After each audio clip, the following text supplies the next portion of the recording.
Good morning students. So last week I discussed a chapter with you people and some of the questions. So this week as well I'll be discussing some of the questions with you people so that you are in a habit of writing. So the chapter is lesson number 4, working of institutions. The first question is explain the 3 categories of the Council of Ministers. So what will you write in this? Of course, just don't listen to my recording again and again or repeatedly and copy down what I am saying. It should be your effort. I am just giving you a kind of an analysis that this is what is to be written if the question is put up in your examination. So what you will write is the Council of Ministers consists of 3 categories of ministers: cabinet ministers, ministers of state with independent charge, and ministers of state.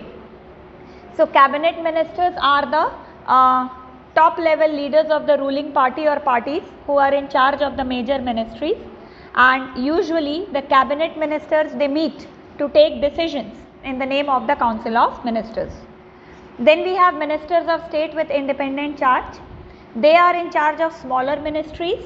They participate in cabinet meetings only when they are invited. And then we have ministers of state. These ministers are attached to and they are required to assist the cabinet ministers. Fine. Then the next is describe the power and functions of the Indian Parliament. So what are the powers and functions of the Indian Parliament? I hope you all know this. So in India, National Assembly of elected representatives is called Parliament. And what are the functions? You may write that it is the final authority for making laws in any country.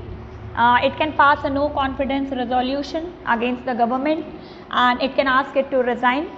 It controls all the money matters of the nation.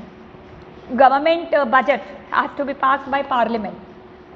It is the highest form of discussion, debates and deliberations on public and national policies and issues, and also it performs the electoral functions like electing president, vice president, speaker and deputy speaker.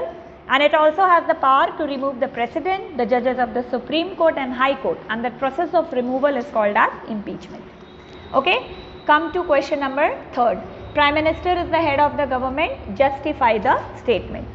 So I have already told you that head of the government is Prime Minister and head of the state is President.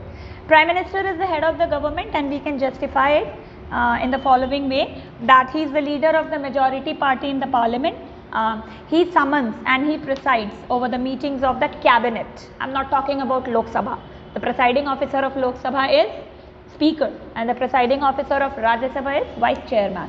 That is the chairman of the Rajya Sabha, who is also the vice president of our country. Then 3rd, all the decisions by his cabinet are taken under his leadership with his consent and of course authority.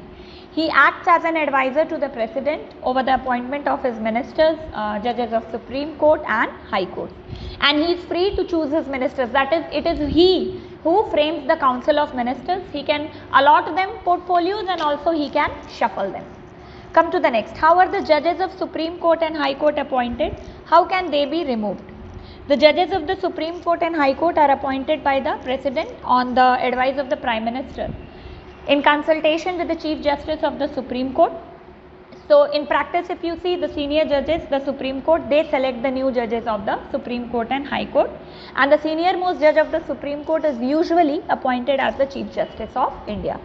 And removal of the judges is termed as impeachment. Once a person is appointed as the judge of the Supreme Court or the High Court, it is very difficult to remove him or her, just to maintain a kind of a distance between politics and judiciary.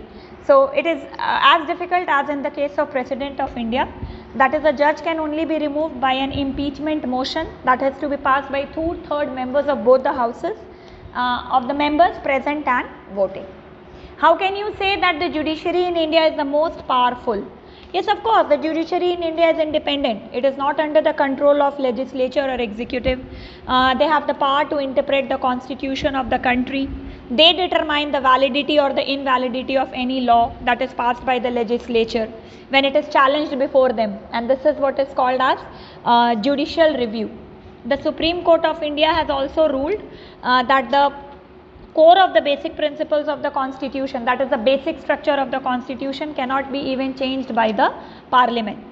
and the powers and the independence of the judiciary also allows it to act as a guardian of the fundamental right. I have already told you, if your fundamental right is violated, you can directly move to Supreme Court, that is under Article 32, and under Article 226 you can directly move to High Court.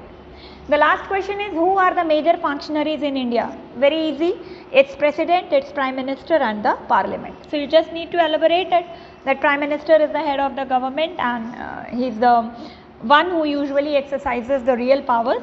The President is the head of the state and he is the highest nominal or formal authority in the country, and the Parliament consists of two houses, Lok Sabha and Rajya Sabha.